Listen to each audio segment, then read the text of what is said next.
Muito bem-vindos a mais um vídeo aqui do canal. Eu sou a Jaqueline, este é o canal A Mãe Sou Eu e hoje nós vamos falar de um assunto que preocupa muitas grávidas e é muito importante que você saiba exatamente o que é e como você se prevenir, que é a pré-eclâmpsia.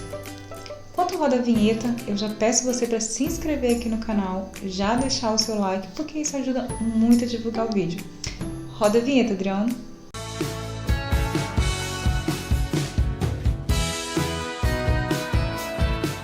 A eclâmpsia, ela é a principal causa de morte materno-fetal nos países de terceiro mundo e está entre as 3 principais causas nos países de primeiro mundo. E a pré-eclâmpsia é aquilo que antecede a eclâmpsia. A eclâmpsia é um pouquinho mais grave, né? Vou falar um pouquinho sobre ela também. E a pré-eclâmpsia ainda existe assim, mais possibilidades, né, de tratamento, de sobrevivência, mas quando chega ao ponto de eclâmpsia é muito difícil. E é mais fácil salvar o bebê do que a mãe, se for o caso que a gravidez já estiver um pouco mais avançada.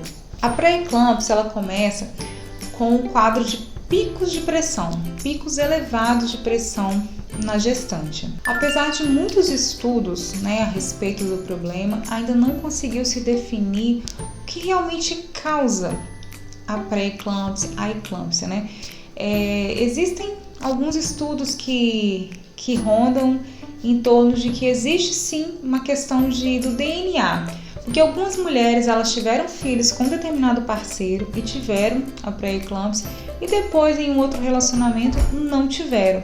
Então pode existir sim,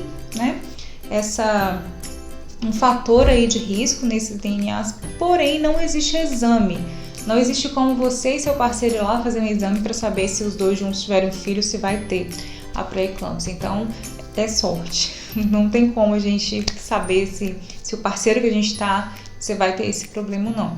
Existem formas, da mulher se cuidar para diminuir as chances de ter a pré-eclâmpsia. Mas lembrando que existem alguns grupos de risco que não é fácil você sair deles. Por exemplo, a etnia negra ela tem uma pré-exposição maior a ter a pré-eclâmpsia, independente de outros fatores. Então, só por estar nessa etnia, você já corre um pouquinho mais de risco. Se você já é hipertensa, se você já faz uso de medicação para hipertensão, então uma gravidez vai te colocar sim no grupo de risco. Diabetes também faz isso. Obesidade, se você já tem um quadro de obesidade e você fica grávida. E também o aumento de peso excessivo durante a gravidez. Então, se você engordou aí até 12, 15 quilos, tá dentro do padrão, tá ok. Passou disso, você já começa a estar nesse risco. Então, mesmo se você foi magra até começar a gravidez, teve um peso saudável, mas engravidou, engordou muito, esse aumento de peso aí pode sim te colocar no grupo de risco e você pode ter uma propensão maior a ter a pré-eclâmpsia. Existe um fator também que já foi associado à pré-eclâmpsia, é uma questão de má formação na placenta. A placenta ela é formada, geralmente ela fica grudada no útero, até o momento do parto. E quando há essa má formação, ela não fica bem afixada. E pelo fato dela não estar bem afixada, ela exige mais os vasos sanguíneos maternos ali para fazer essa troca sanguínea mesmo, trazer o sangue filtrado para o bebê, pegar o sangue que passa por ele e filtrar novamente. Então, por ela não estar funcionando da forma correta, ela exige muito mais os vasos sanguíneos da mãe, aumentando a pressão. E no bebê, ela causa uma restrição de crescimento e uma hipóxia. E o que é uma hipóxia? É uma baixa oxigenação. Não é falta de oxigênio, tá? Isso aí seria anóxia, que é o bebê ficar por alguns momentos totalmente sem oxigênio. É uma hipo. Hipo é tudo que é baixo, Então, o bebê fica com menos oxigênio. Mas isso também pode causar danos, tá? Isso pode causar sequelas e até sequelas graves para o bebê. E se você tá vendo lá no seu ultrassom que o seu bebê tá com restrição de crescimento, geralmente vem uma sigla lá, bebê PIG, ele tá pequeno para a idade gestacional. Então você começa a desconfiar que pode ter alguma coisa errada com a placenta, que ela pode não estar fazendo a irrigação correta, e isso pode te colocar no risco de ter uma pré-eclâmpsia. Vamos aos sintomas para você ficar bem alerta. É bom você ficar alerta porque esses sintomas eles começam a aparecer a partir do 5º, 6º mês de gestação. Não é muito comum a mulher já ter a pré-eclâmpsia logo nos primeiros meses de gestação, não. Então, a partir de 5, 6 meses é que começa realmente o risco ser maior de desenvolver. Então, os sintomas, eles são inchaço, eu até já falei no vídeo aqui, vou deixar o link aqui para vocês, aquele inchaço repentino, não é um inchaço que você começa a perceber que tá um inchaçozinho aqui, um inchaço ali, e é muito inchaço, você começa a inchar de uma hora para outra, incha muito as mãos, os pés, o rosto, e um inchaço súbito.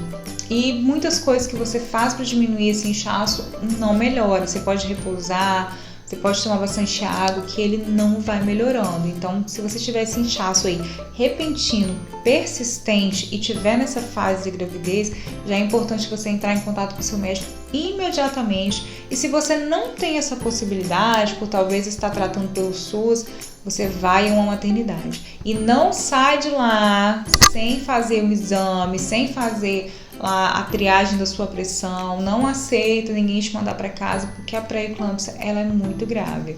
É comum também sentir muita dor de cabeça, uma dor de cabeça muito acentuada aqui na testa ou no topo da cabeça. E é uma dor que é persistente, uma dor que não vai embora, que você pode deitar, você pode descansar. É comum que você não possa estar fazendo muito uso de analgésicos nessa fase da gravidez, mas é aquela dorzinha que incomoda muito e que vai te acompanhando ali. Ficar vendo pontinhos luminosos, o que eles falam de vagalume, né? Você começa a ver aquilo ali muito. É um sintoma bastante presente no quadro de pré-eclâmpsia. É uma dor bem acentuada também no estômago, onde a gente chama de boca do estômago, uma dor forte ali, é um sintoma. E quando você for aferir a sua pressão, geralmente quando a gente afere a pressão é 11/7, 12/8. Se o segundo número, o número menor, ele for 11, aí já é uma situação bem grave. Você realmente precisa procurar imediatamente uma emergência. E importante, se você faz parte de algum grupo de risco desse, que você até tenha um aparelho de aferir a pressão em casa, para você, toda vez que você tiver uma suspeita, você já aferir a pressão ali, porque pode ser uma coisa silenciosa. Quando você passa a ter um sintoma desse, é porque já está um pouquinho grave. E o tratamento para pré-eclâmpsia é parto, não tem jeito. O médico, quando você começa a ter picos de pressão, mas não acompanhado desses demais sintomas, você faz o uso do remédio para pressão. Mas muitas vezes ele não é o suficiente para poder controlar e para você ficar bem. Ele é simplesmente para segurar essa gravidez até pelo menos 37 semanas, que é o momento que o bebê nasce sem risco, né? Que ele nasce sem precisar de ir para UTI, sem precisar de ficar em incubadora.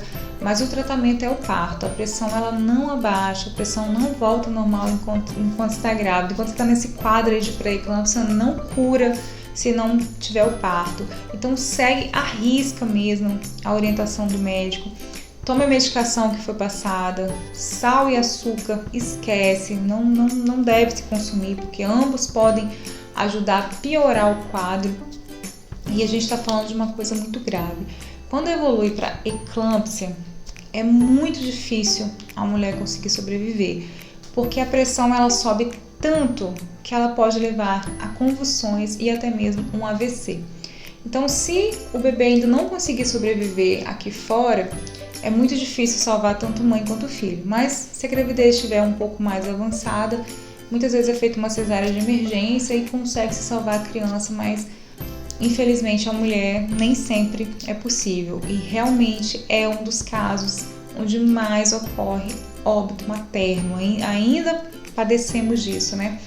Apesar de muitos estudos, ainda não se tem uma cura, ainda não se sabe exatamente o que causa o problema. Então, tudo que a gente puder fazer para evitar, e se você tiver diagnosticada, você fazer à risca o que o médico fala para você, te orienta, faça, porque realmente é um caso bastante grave. Espero que o vídeo tenha esclarecido as suas dúvidas. Se ficou alguma dúvida ainda, pode deixar aqui no comentário, a gente grava outro vídeo e fala um pouco mais a respeito. Realmente é um assunto bastante tenso assim de falar, bastante polêmico, bastante preocupante pra gente, né? Eu acho que grávida nenhuma quer passar por isso. Quando a gente tá grávida é um desespero, a gente morre de medo da pressão realmente estar alterada. Mas é possível, mesmo que você tenha hipertensão, mesmo que você esteja no grupo de risco, você ter uma gravidez saudável. Apenas se cuidando, né? Muito obrigada pela sua companhia, um beijo e até o próximo vídeo.